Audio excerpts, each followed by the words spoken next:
मैं आदर्श आप सभी दोस्तों का स्वागत करता हूं आपके अपने यूट्यूब चैनल शिक्षांचल में।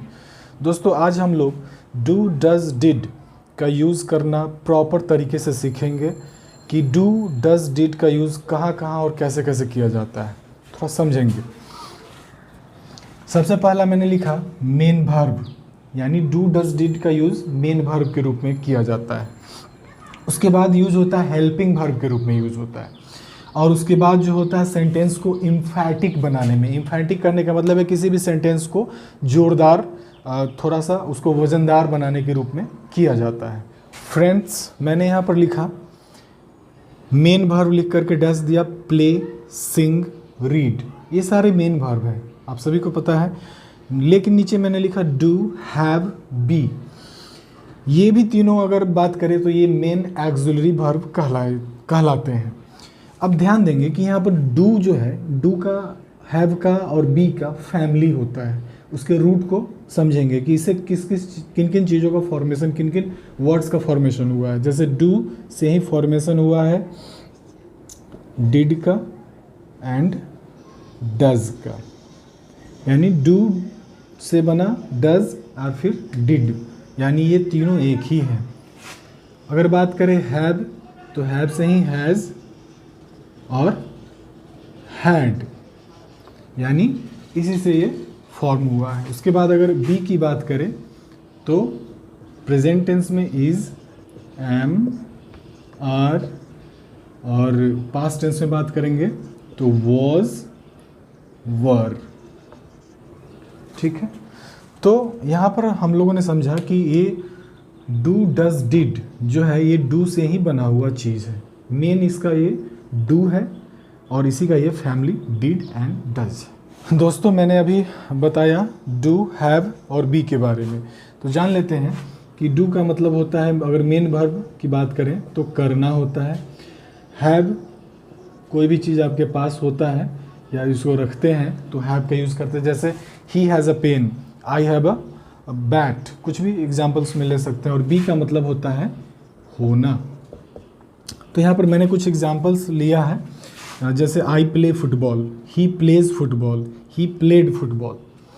तो यहाँ पर मेन वर्ब प्ले है, प्लेज है, प्लेड है। क्योंकि ये सिंपल प्रेजेंट टेंस में है तो इसका स्ट्रक्चर आप सभी लोगों को पता होगा कि सब्जेक्ट प्लस V1 और V5 प्लस ऑब्जेक्ट और कॉम्प्लीमेंट। तो यहाँ पर कोई हेल्पिंग वर्ब नहीं है, लेकिन मैंने बताया बात हो रही है डू डज डिड का यूज़, जो कि हेल्पिंग वर्ब में भी होता है और मेन वर्ब में भी होता है। जैसे मैं लिखूंगा I do my job, he does his job, Ramesh did his job.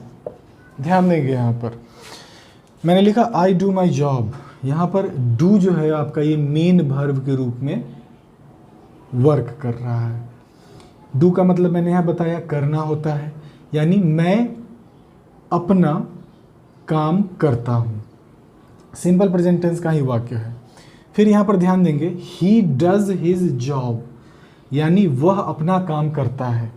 यहाँ पर डज जो है वो मेन वर्ब का रोल कर रहा है। उसके बाद बात करेंगे रमेश डिड हिज जॉब। अब यहाँ पर ये डिड आ गया तो ये डू डज डिड एक ही है, ये मतलब डू से ही बना है, लेकिन वो टेंस के ऊपर निर्भर करता है कि जिस प्रकार का टेंस होगा वैसा वो फॉर्म चेंज करता जाएगा, या पर्सन जिस प्रकार का होगा वैसा डू डज में वेरिएशन आएगा। जैसे मैं पहले भी बता चुका हूँ कि फर्स्ट पर्सन और सेकंड पर्सन के साथ डू का यूज़ करेंगे, and third person singular number हो तो डज का यूज़ करेंगे। तो यहाँ पर ही थर्ड पर्सन है और सिंगुलर नंबर है, सिंगुलर सब्जेक्ट है आपका, तो डज का यूज़ किया गया है।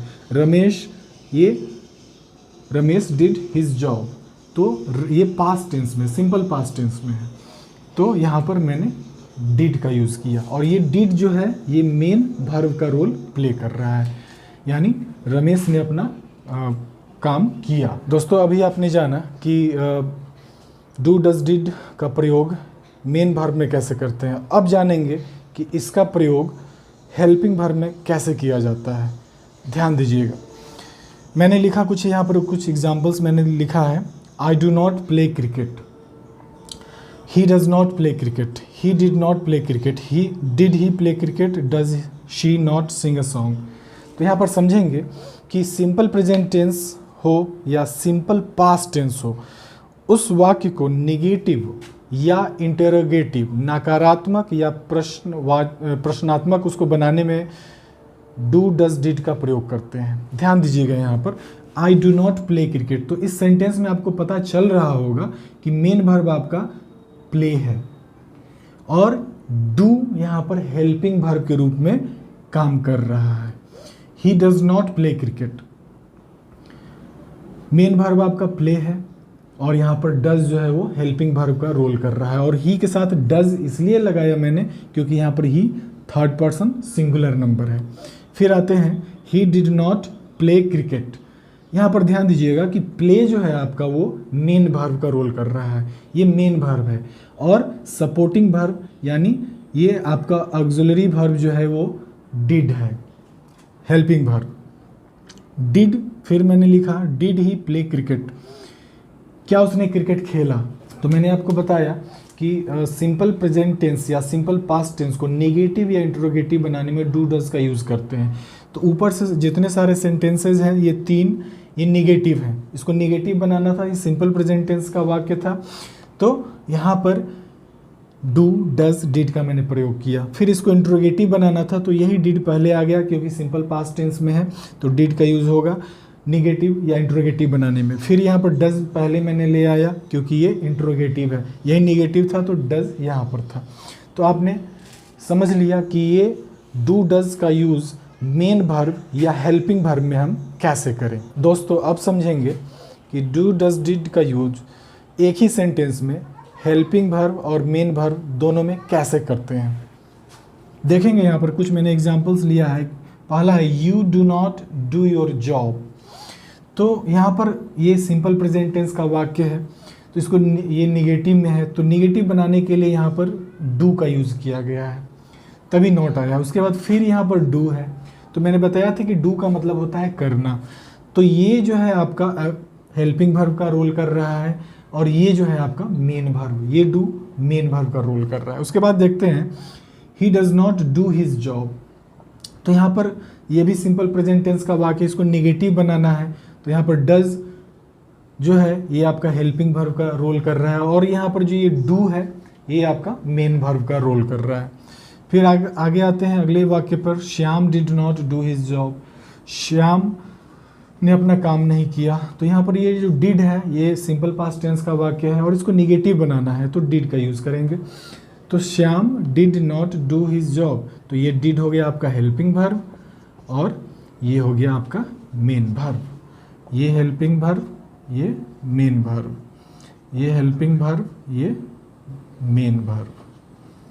आई होप दोस्तों कि आपको डू डज डिड कहाँ पर वो मेन वर्ब है, कहाँ पर वो हेल्पिंग वर्ब का रोल कर रहा है, ये समझने में आपको अब कोई कन्फ्यूज़न नहीं होगा। और फिर भी कन्फ्यूज़न है तो कमेंट बॉक्स में ज़रूर मुझसे डिस्कस करें, मैं आंसर दूंगा।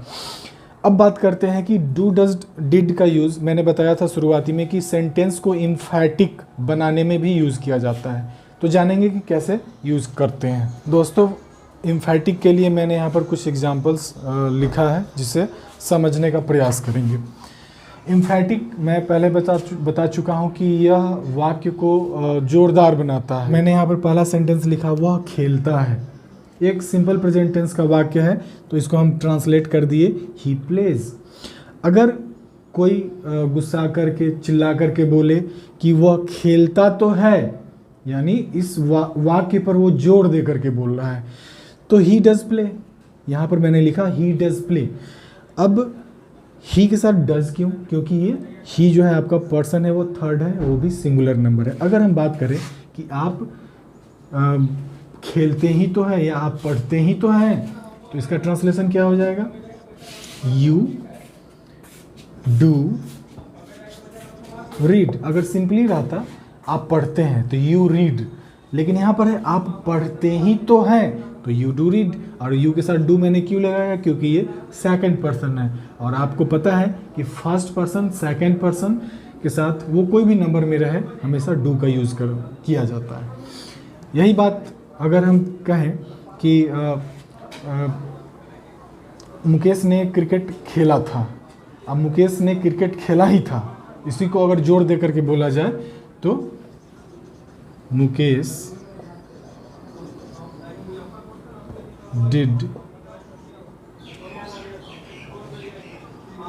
Play cricket. जैसे ही मुकेश डिड प्ले क्रिकेट आ गया, ये आपका एम्फैटिक वाक्य हो गया। तो फ्रेंड्स, आई होप कि आप सभी को डू डज डिड का प्रॉपर यूज़ बिल्कुल समझ में आ गया होगा। अगर फिर भी अभी भी कोई कन्फ्यूजन है तो आप कमेंट बॉक्स में बेहिचक डिस्कस कर सकते हैं, मैं सभी का आंसर दूंगा। मिलते हैं अगले वीडियो में, तब तक के लिए सभी को बहुत बहुत धन्यवाद।